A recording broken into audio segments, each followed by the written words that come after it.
Terima kasih kerana meluangkan masa Anda bersama edisi khas waktu ini. Saya Muhammad Farizan bin Sapri. Berikut merupakan paparan utama video ini.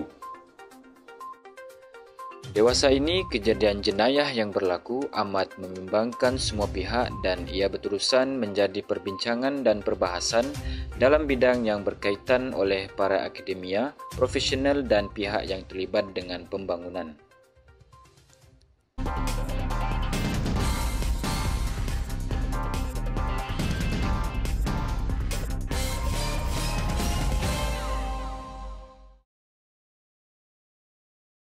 Assalamualaikum, salam sejahtera dan salam sahabat ibu kandung suluh beriman. Hampir saban hari kita disajikan dan disogokkan dengan pelbagai kejadian jenayah yang boleh sahaja membangkitkan perasaan takut orang ramai terhadap tahap keselamatan awam. Masalah perlakuan jenayah ini semakin menjadi persoalan oleh pelbagai pihak, terutamanya orang awam yang sering menjadi mangsa perlakukannya. Bagaimanakah ia boleh berlaku? Apakah puncanya? Bersama kita di talian bagi membincangkan lebih lanjut mengenai masalah jenayah, yaitu Profesor Dr. Muhammad Aziz Shah bin Muhammad Arif selaku pensyarah Fakulti Pembangunan Manusia Universiti Pendidikan Sultan Idris. Assalamualaikum Prof. Mungkin Prof boleh jelaskan bagaimanakah seseorang itu boleh terlibat dengan jenayah. Waalaikumsalam warahmatullahi wabarakatuh. Terima kasih kerana menjemput saya untuk bersama dengan edisi khas dalam sesi ini. Persoalan tadi, kenapa seseorang itu boleh terlibat dengan aktiviti jenayah? Pada pendapat saya, ia kerana dipercayai jenayah ini merupakan salah satu pilihan tindakan yang mencabar dan menarik bagi seseorang pesalah berbanding daripada kelakuan yang lebih bermoral dan mengikut peraturan undang-undang. Ia dikatakan dapat memberikan pulangan, perasaan kegembiraan, prestige dan pendapatan yang lumayan tanpa memerlukan usaha yang terlalu lama.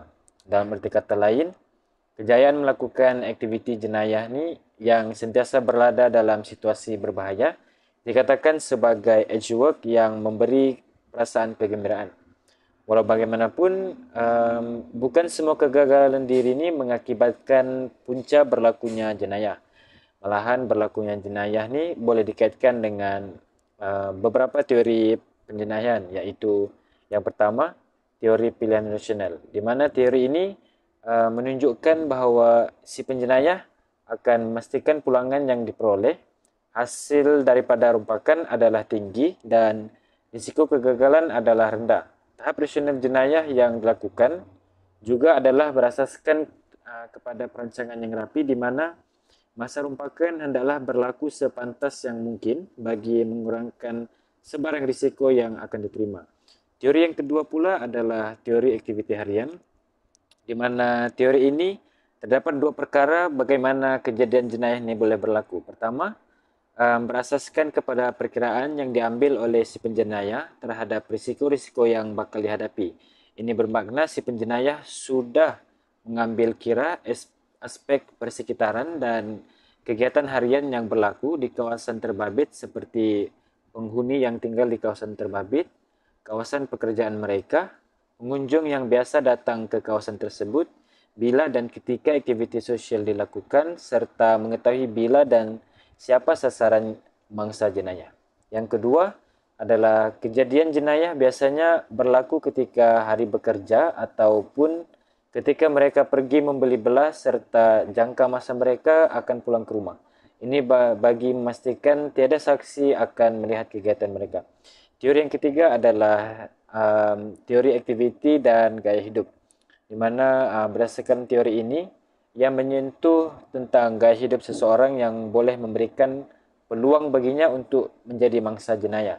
Jadi berdasarkan konsep tersebut, teori ini juga memberikan pendekatan ramalan bahawa seseorang lebih mudah terdedah kepada risiko jenayah sekiranya tinggal di kawasan yang mempunyai kadar jenayah yang tinggi, keluar di waktu malam, membawa barang-barang yang bernilai seperti jam tangan yang mahal, mabuk akibat minum beralkohol dan keluar tanpa berpasangan ataupun teman. Jadi keadaan-keadaan ini membolehkan potensi untuk menjadi mangsa jenayah adalah tinggi. Teori yang keempat adalah teori perpindahan jenayah, di mana teori ini menyebut tentang sesuatu kejadian jenayah akan berpindah dari satu kawasan jenayah ke kawasan jenayah yang lain, disebabkan oleh faktor-faktor yang boleh mempengaruhi kegagalan sesuatu perlakuan jenayah itu. Pengertian perpindahan jenayah sebenarnya bukanlah pertukaran tempat perlakuan jenayah secara keseluruhannya. Ia bergantung pada situasi sasaran dan penilaian yang telah difikirkan. Biasanya penjenayah akan meneruskan kegiatan jenayah yang serupa, tempat yang sama, sasaran dan teknik yang sama, tetapi mungkin berbeza dari masa untuk bertindak.